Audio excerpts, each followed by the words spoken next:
Paz do Senhor, meus irmãos. Estamos voltando aqui na live, irmãos. Ocorreu algum problema, não sei se algum dos irmãos está tentando entrar, acessar a internet juntamente conosco e acabou caindo a conexão. Nós estamos voltando aqui já, irmãos. Nos perdoe aí. Tem dessas coisas, né? Nós estamos numa live, é ao vivo e acontece esses imprevistos aí. Mas nos perdoe, irmãos. Vamos retomar aqui a palavra. Amém, meus irmãos? Deus abençoe.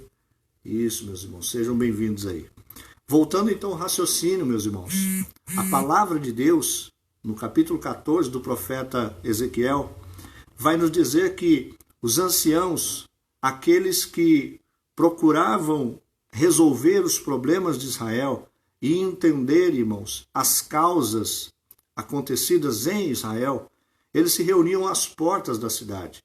Eles se sentavam em grupos de anciãos, de doutores da lei, de escribas, e ali na porta da cidade, então, eles discutiam acerca dos acontecimentos que se davam em Israel.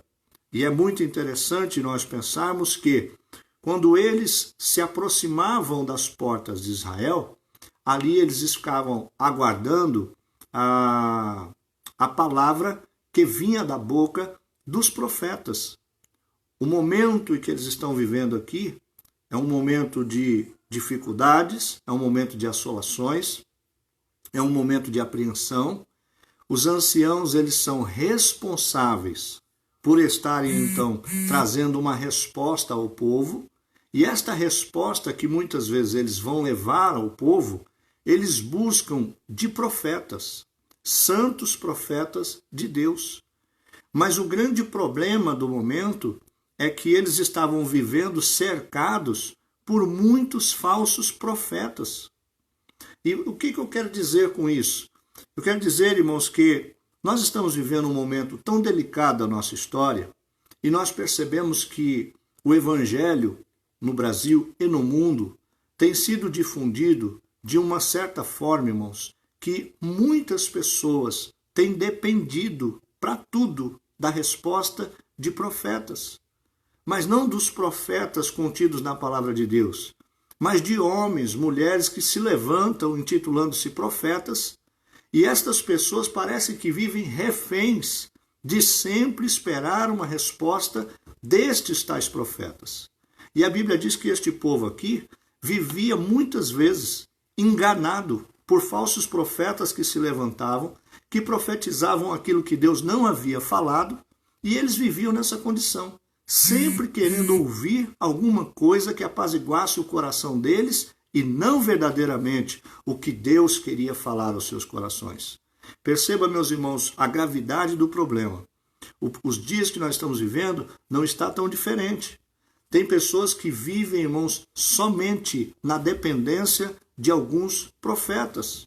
Nós olhamos, irmãos, muitas vezes, nos programas que nós assistimos ou ouvimos por aí, pessoas, irmãos, que literalmente dependem única e exclusivamente dos seus pastores, dos seus líderes, dos dirigentes das suas congregações, daqueles que profetizam. Parece, irmãos, que a vida está atrelada somente ao pensamento e à resposta que vem da boca desses homens. Qual era o erro de Israel e dos anciãos aqui? É que estes anciãos, eles não estavam tão preocupados com aquilo que realmente Deus falaria ao coração deles, mas eles queriam ouvir algo que agradasse o próprio coração. Eles não estavam preocupados com aquilo que era vontade de Deus para a vida deles. O que eles queriam era ouvir alguma coisa que afagasse a alma deles. E será que não está muito parecido com os dias que nós estamos vivendo hoje? Não parece, meus irmãos, que os dias que nós estamos atravessando, as pessoas estão muito mais preocupadas em ouvir alguma coisa que lhes agrade do que verdadeiramente querer cumprir aquilo que é o desejo do coração de Deus? Quando Deus olhou para este momento aqui, ele levanta o profeta Ezequiel como uma voz de exortação a Israel, para que Israel voltasse aos princípios que sempre foram estabelecidos para Israel. Perceba uma coisa, irmãos.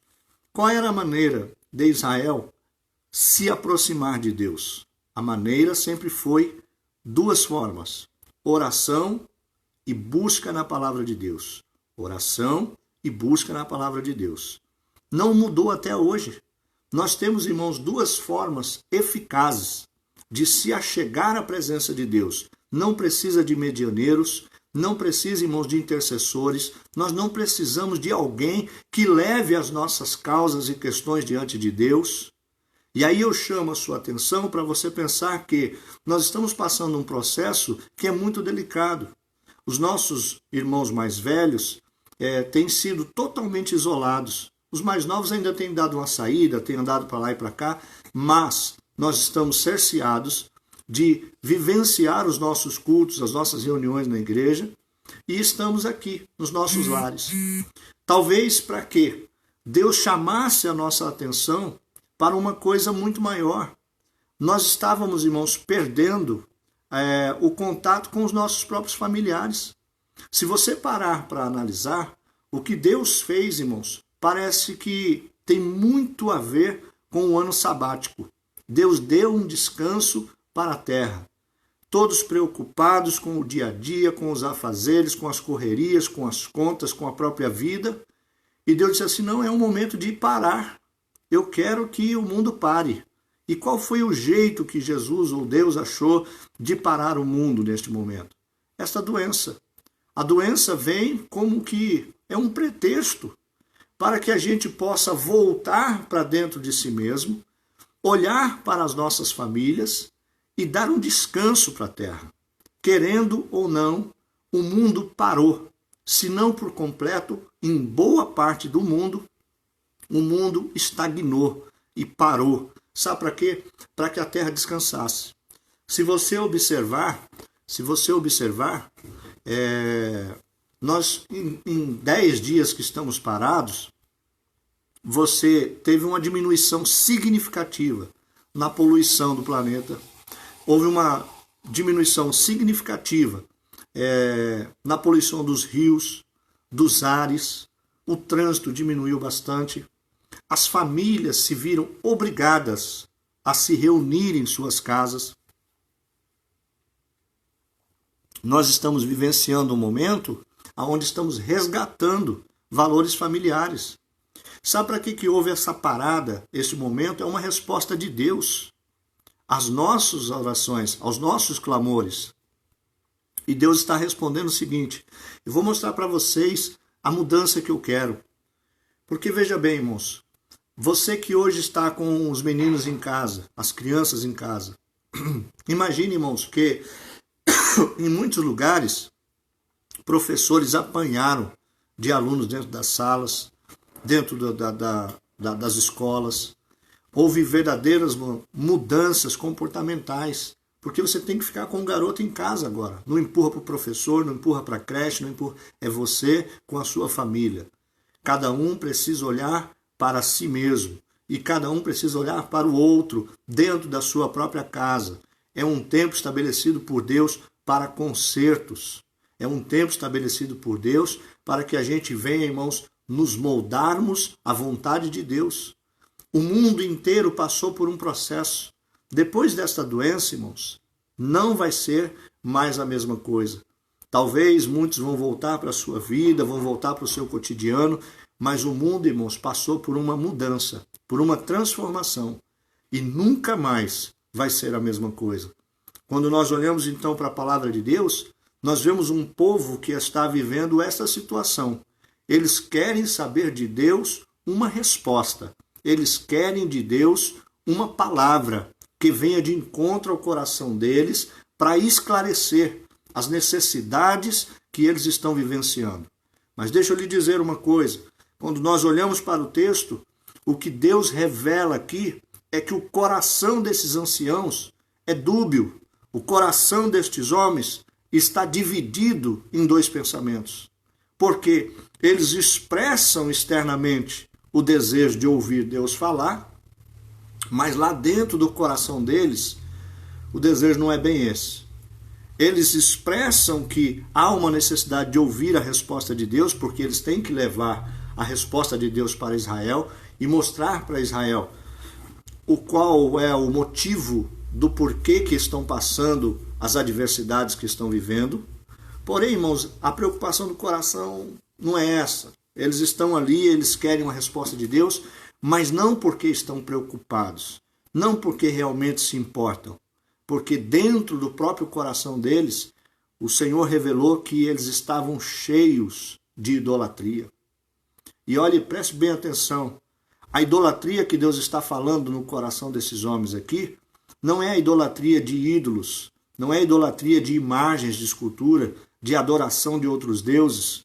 A idolatria que está tomando o coração desses homens aqui é uma vaidade exacerbada, é um pensamento de satisfazer a própria alma, é uma preocupação com o próprio eu, é coisas que vão tomando o coração do homem e vai roubando o lugar de Deus no coração do homem.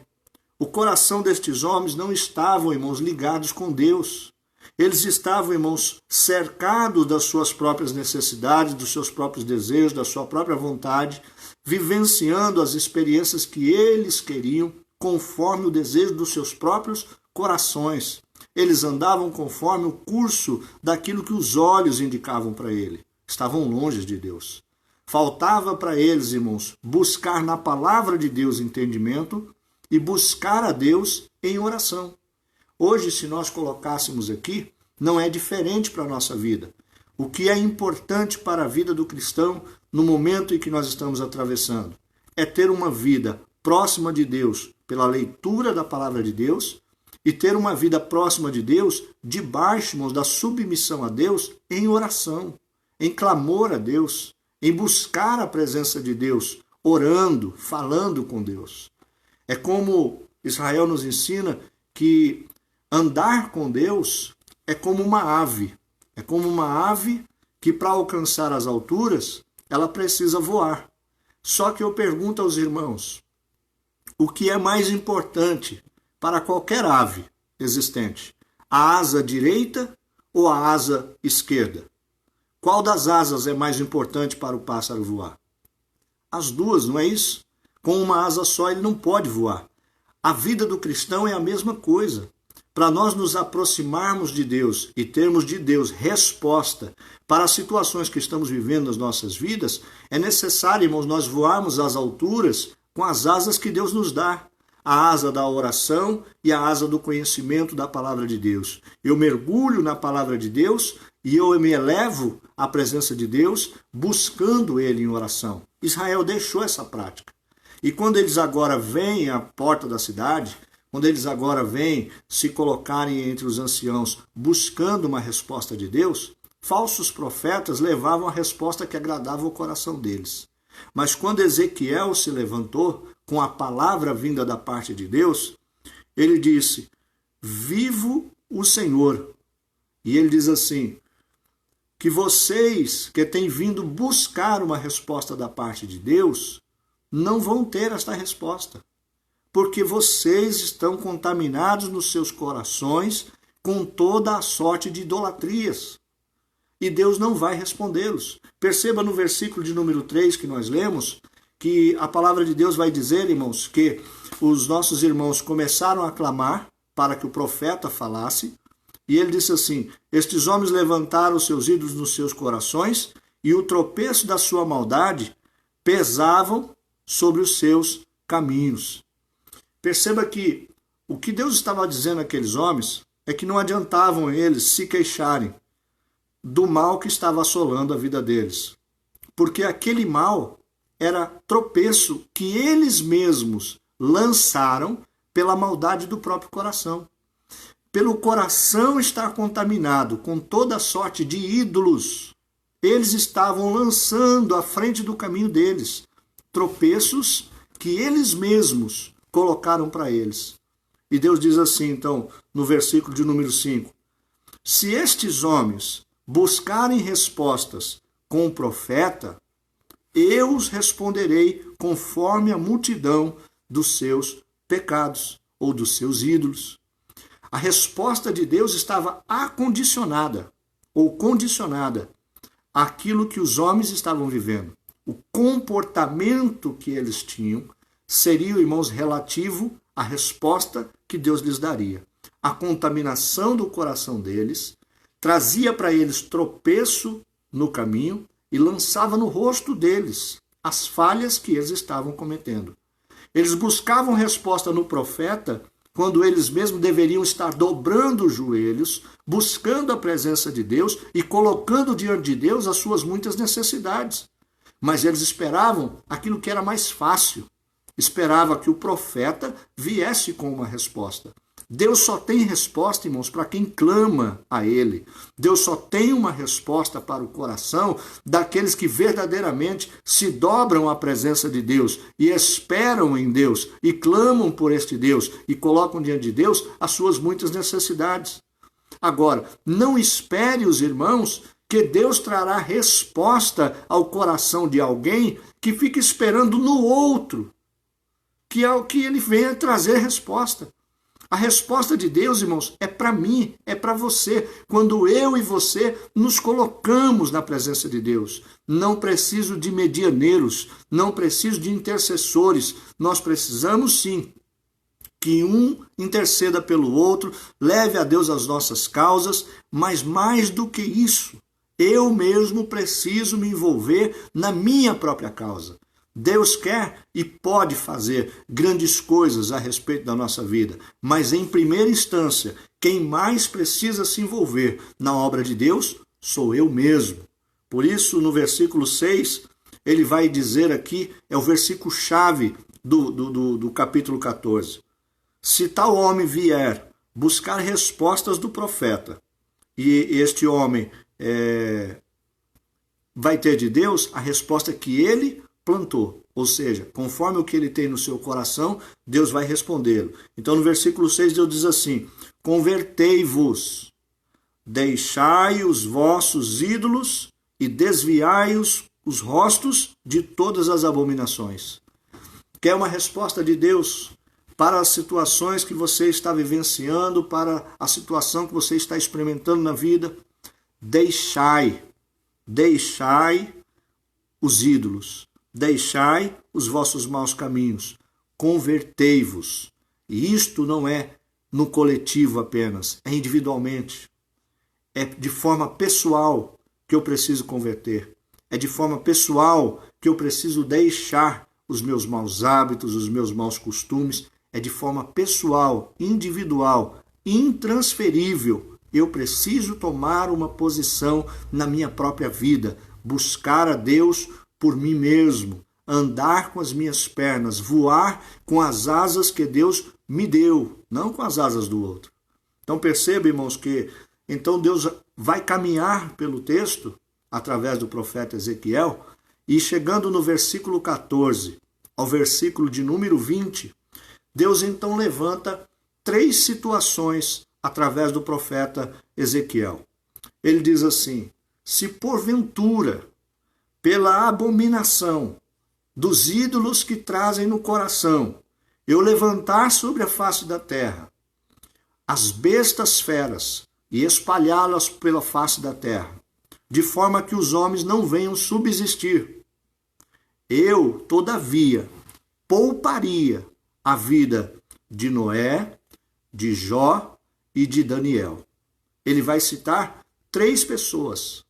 Ele diz assim: se eu espalhar bestas feras por toda a face da terra, se os animais tomarem a face da terra de forma que fique impossível ao homem conviver, se tiver na face da terra Noé, Jó e Daniel, eu os preservarei, ainda que eu não preserve os seus filhos e filhas. Fala da descendência destes homens. Deus está dizendo exatamente o seguinte: se as feras, se os animais, se as bestas tomarem a terra, mas na face da terra tiver homens justos, como foi Noé, Jó e Daniel, Deus preserva estes 3 homens apenas. A terra inteira perece. Mas esses 3 homens seriam preservados. Ainda que os seus familiares, ainda que os seus parentes não fossem preservados, filhos e filhas não fossem preservados, eles seriam preservados pela justiça e pela retidão do coração deles. Perceba que ele volta a dizer: Ainda que eu lançasse sobre a face da terra a espada, e trouxesse assolação e morte, ainda que eu trouxesse este mal da espada por toda a terra, se houvesse sobre a face da terra Jó, Noé e Daniel, eu os preservaria, ainda que os seus filhos e filhas perecessem. E ele volta a dizer uma terceira situação: ainda que viessem por sobre a face de toda a terra pestes, das quais o homem não sobrevivesse. Se tivesse sobre a face da terra Noé, Jó e Daniel, eu os preservaria, ainda que os seus filhos e filhas sofressem os danos.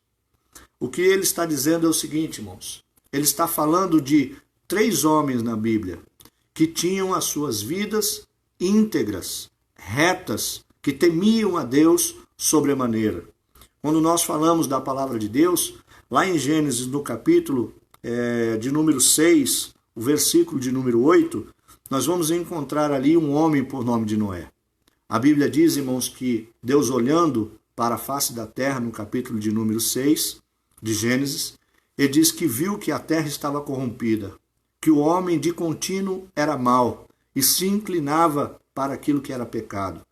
Que Deus chega a pronunciar com dor no coração que ele se arrepende de ter criado o homem de sobre a face da terra.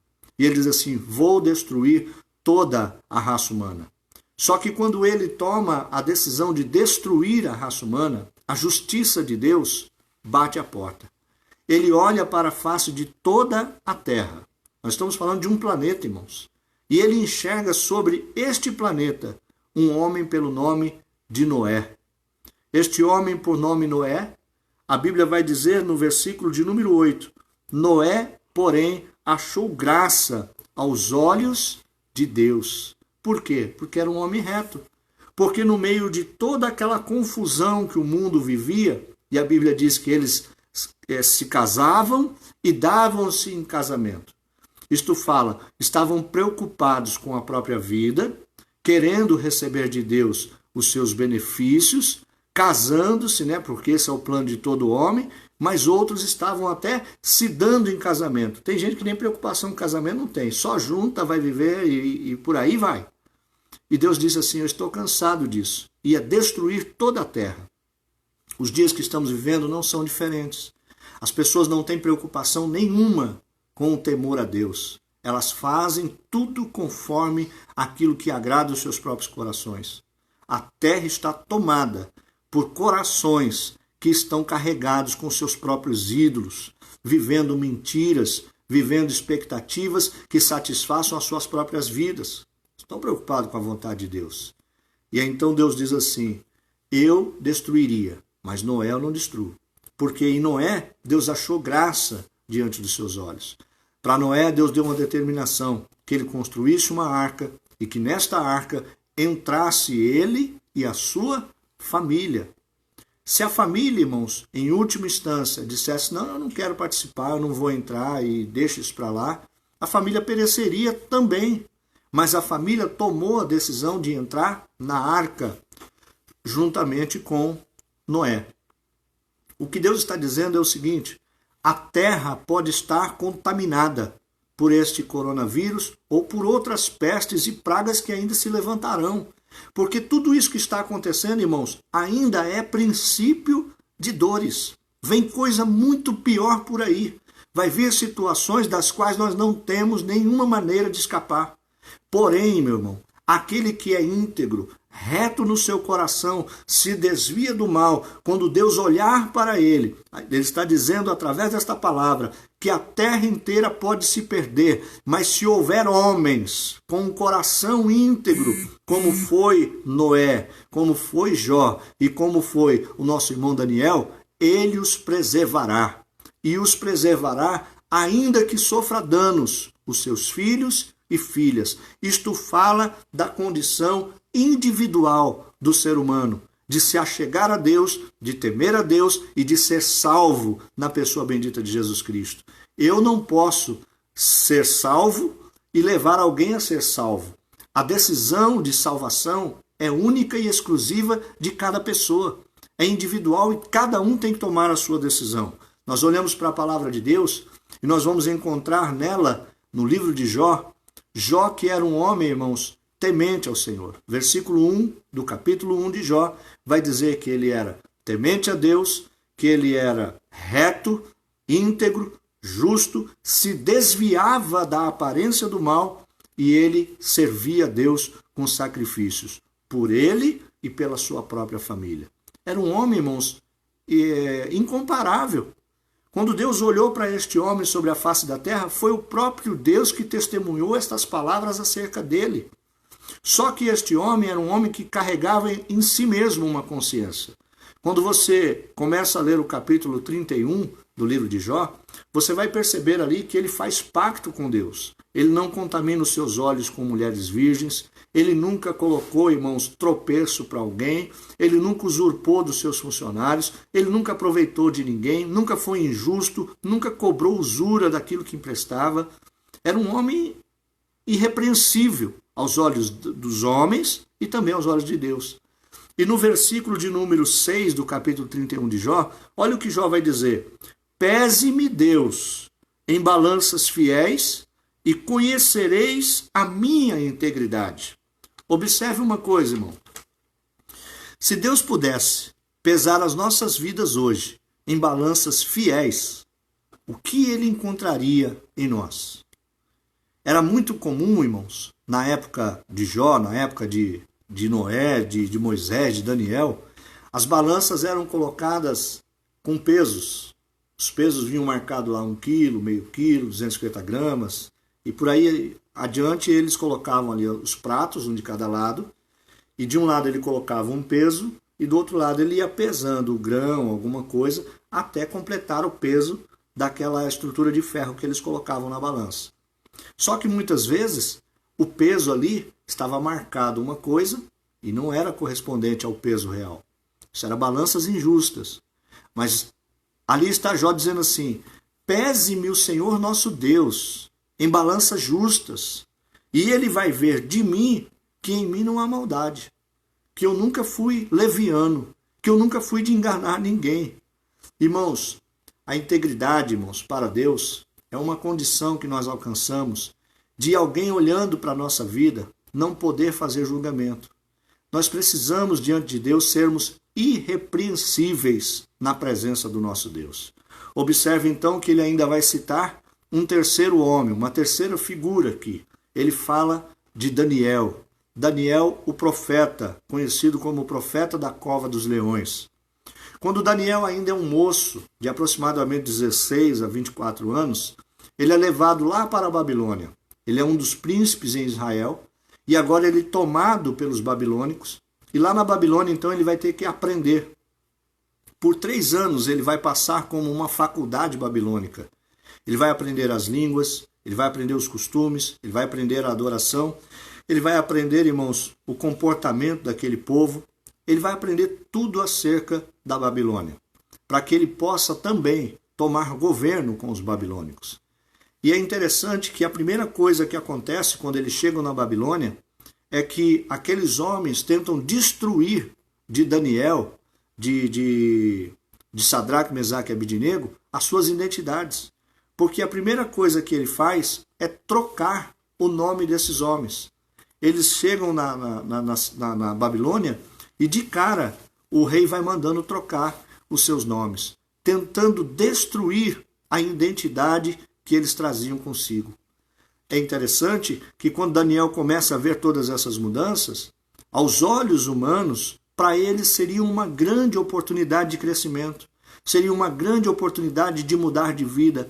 Sabe, meu irmão, o que me preocupa no meu coração é que existem pessoas que vivem uma vida esperando só o momento da oportunidade para uma mudança de vida.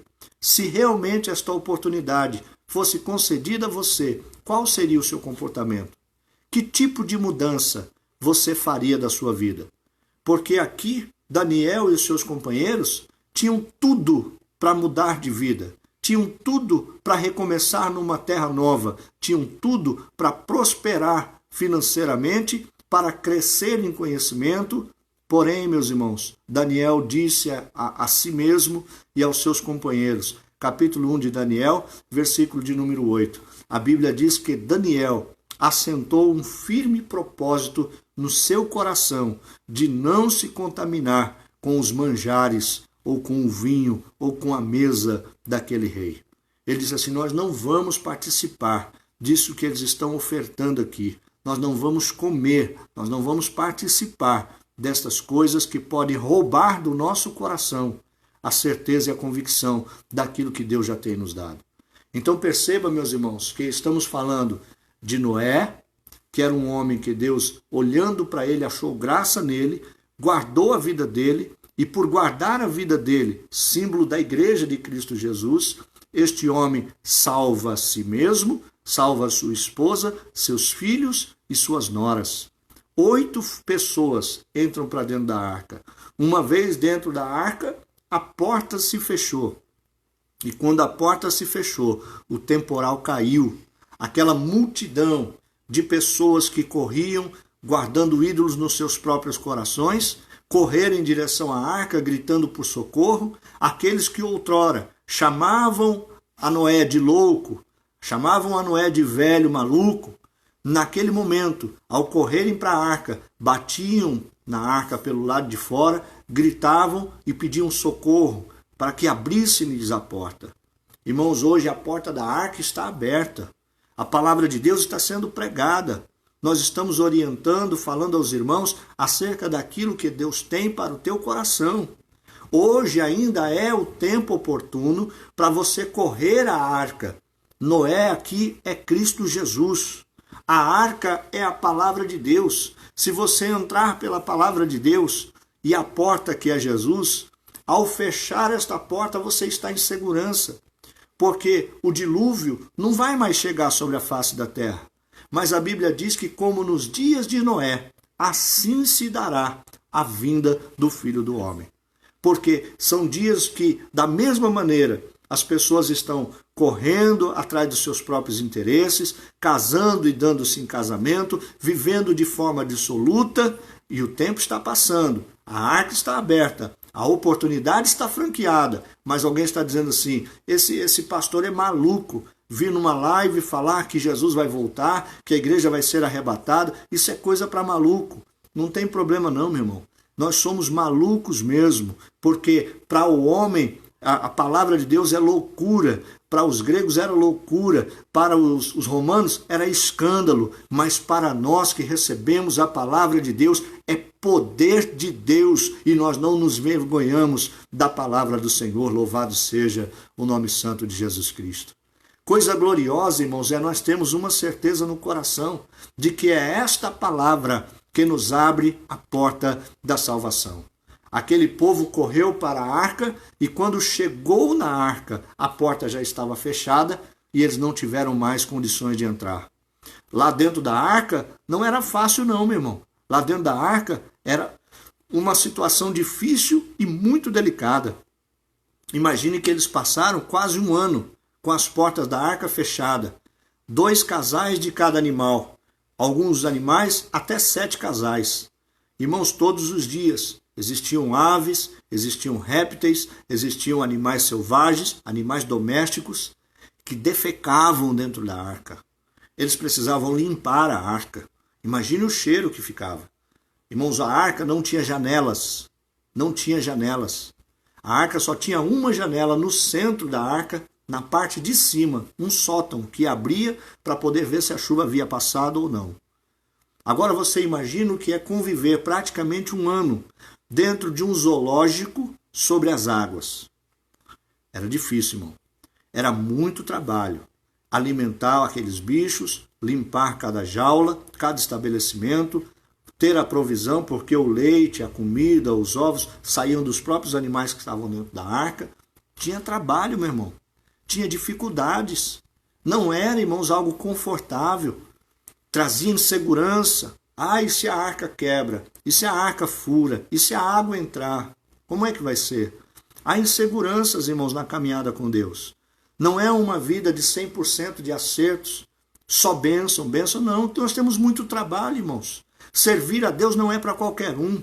Tomar o posicionamento na vida de agradar a Deus não é para qualquer um.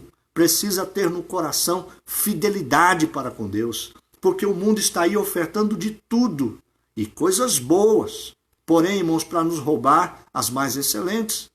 A Bíblia diz então que este povo passou quase um ano dentro da arca, com todo esse trabalho. Sabe, irmãos, não era confortável, não era gostoso, não era bom, não se acomodava bem. Tinha ali, irmãos, oito almas dentro daquele barco por um ano.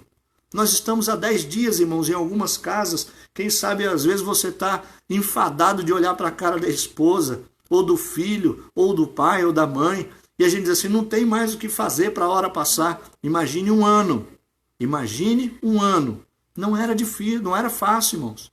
Porém, tinha uma coisa. Dentro da arca tinha provisão. Dentro da arca tinha alimento. Dentro da arca tinha pessoas do convívio que eram amadas. Dentro da arca tinha segurança. Dentro da arca tinha vida. E vida em abundância. Louvado seja o nome santo do Senhor. Fora da arca existiam corpos boiando na água. Existia fedor, mau cheiro, bichos mortos. Havia morte por todos os lugares. Não se engane, meu irmão. O mundo pode parecer bonito. Os seus atrativos, as suas ofertas são convidativas. Mas não se esqueça, no dia em que a porta da arca fechar, para o lado de fora haverá somente morte, choro e ranger de dente, como nunca houve antes por sobre a face da terra. Nós estamos falando de uma palavra que há de se cumprir. Este fechar da porta nos dias de hoje não vai ser mais, irmãos, a porta da arca, mas vai ser a porta da salvação. Quando Jesus vier buscar a sua igreja, não adianta mais chorar, irmãos. Não adianta mais correr de um lado para o outro. A Bíblia diz que haverá fome e sede de se ouvir a palavra de Deus e não haverá quem pregue. As pessoas irão de um canto ao outro, buscando ouvir uma mensagem, mas o Espírito Santo de Deus não estará mais sobre a face da terra e, por sua vez, sobre a vida de ninguém para inspirar uma pregação. Será dias terríveis, irmãos. Perseguição, morte, será de injúria. Irmãos, não será fácil para aqueles que ficarem. A porta está aberta. Procure se achegar à presença de Deus. Faça como Jó. Jó é o exemplo citado. Jó era reto, íntegro, temente a Deus e se desviava do mal. Servir a Deus requer de cada um de nós vida santa e separada na presença de Deus. Meus amados, talvez você esteja aí ouvindo a palavra e dizendo no teu coração: pastor, nós estamos numa quarentena, esperamos até às 18 horas para ouvir uma palavra de ânimo, para ouvir uma palavra que alegrasse o nosso coração, para ouvir uma palavra, pastor, que nos incentivasse, que nos motivasse nesse momento. Irmãos, a palavra de Deus não é aquilo que queremos ouvir, mas é a orientação que Deus quer trazer ao nosso coração. Não sejamos como os anciãos que foram à porta da cidade esperando que um profeta santo falasse por eles e trazesse para eles a resposta que eles mesmos poderiam ter buscado de Deus. Nós temos, irmãos, uma grata satisfação de ter este livre acesso ao trono de Deus, porque a porta permanece aberta para a presença do Senhor. O que eu quero chamar a tua atenção é que nos dias que nós estamos atravessando, onde muitos dos nossos amados irmãos estão apreensivos, temerosos, preocupados, inseguros com o dia de amanhã, guarda o teu coração, irmão. Sabe por quê? Talvez você ficou preocupado com a mensagem dizendo assim: mas pastor, eu não sou nem de longe como Jó. Eu não me pareço em nada com Noé. Daniel era aquele camarada que todos os dias orava 3 vezes ao dia, independente do problema, da situação, da circunstância, das perseguições. Ele estava orando 3 vezes ao dia, todos os dias, ao ponto de alguém tramar contra a vida dele, e mesmo assim ele continuou orando com um decreto de morte por todos aqueles que buscassem outro Deus que não fosse o Deus dos babilônicos. Amado, queridos irmãos, Daniel não se vendeu, e não se curvou perante as imagens da Babilônia. E pagou o preço. Foi jogado na cova dos leões. Na cova dos leões, Deus o livrou da fúria dos leões. Não livrou da cova, mas livrou da fúria dos leões. Perceba que aqueles que servem a Deus precisam de ter fidelidade para com Deus. Aí você diz assim, pastor, eu não sou Daniel. Eu não tenho este coração de Daniel. Eu não tenho a fidelidade de Jó. Se eu passar pelas lutas que Jó passou, certamente eu vou tropeçar. Eu não sei fazer como Noé, de ter um firme propósito, ao ponto do próprio apóstolo Pedro chamá-lo de pregoeiro da justiça. Não, esses homens, irmãos, eles eram especiais por causa da fidelidade do coração, mas não eram diferentes de mim e de você, no que diz respeito à humanidade. Eu também não tenho condições de ser comparado com Jó. Eu jamais vou chegar à estatura do profeta Daniel. Nunca, irmãos, nós vamos ser vistos como Noé, mas não precisamos também. O que nós precisamos é nos achegarmos a Deus, porque é Deus quem nos justifica pela fé. É por fé, meus irmãos, que a justificação de Deus vem sobre nós. Nós somos santificados por Deus, por isso somos chamados de santos. E se somos justificados por Deus, não pesa sobre nós acusação nenhuma. E se somos santificados por Deus, somos separados como propriedade peculiar do Senhor, ninguém nos toca, ninguém nos alcança, ninguém nos fere, ninguém nos tira a vida. Se o Senhor não permitir, estamos na mão deste Deus e na mão deste Deus estamos seguros, porque Ele sustenta-nos pela sua destra poderosa. Louvado seja o nome santo de Jesus. Observe então que Deus está falando através do profeta Ezequiel que a espada se descer sobre a terra, isto fala de tempos de guerra, de perseguições, de assolações causadas por guerras. Não alcançará o coração daquele que é fiel ao Senhor e íntegro. Se porventura as feras, as bestas tomarem a face da terra, não nos alcançará, porque nós temos guardados nas mãos de Deus, pois somos justificados e santificados por Deus. Quando nós olhamos para a palavra de Deus, a peste pode abater toda a face da terra, porém, meus irmãos, não nos alcançará, porque em Deus estamos guardados e as potentes mãos do Senhor nos livra de todo o mal. Deixa eu lhe dizer uma coisa, a Bíblia diz lá em Colossenses que nós não fomos guardados para o dia da ira, antes para o dia da redenção, naquele glorioso dia em que o Senhor se manifestar nas nuvens dos céus. A Bíblia diz que nós, igreja, viremos com Ele e com os exércitos de Deus sobre as nuvens do céu. Se cumprirá a palavra que está lá em Mateus no capítulo 24, onde diz o seguinte: todo olho o verá, toda língua confessará e todo joelho se dobrará perante o Deus da nossa salvação. Meu irmão, este é um momento de nós pararmos para pensar. A nossa vida pode estar, irmãos, envolta a muitas ameaças, mas permaneça dentro da arca, permaneça dentro da casa, não só da sua casa, mas da casa de Deus. Permaneça na presença do nosso Deus. O louvado seja o nome santo do Senhor, porque é isto que alegra o nosso coração.